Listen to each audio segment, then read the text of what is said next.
Ito nga pala sa mga nagtatanong kung ano yung 1:2. 1 parts of beans and 2 parts of water. And 1 part. There's the 2 parts. Dalawang tubig. Blend mo lang.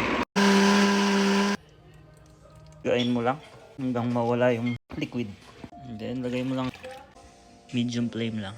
Then just keep stirring like every 5 minutes. Once it's boiling, lower the heat to very low flame. Simmer for 5 minutes. Sa 400 ml na soya, 1/4 teaspoon ng GDL. 2 kutsara ng maligamgam na tubig. Tapos haluin yung ganyan. And then 400 ml ng soya. Ibuhos mo lang dyan.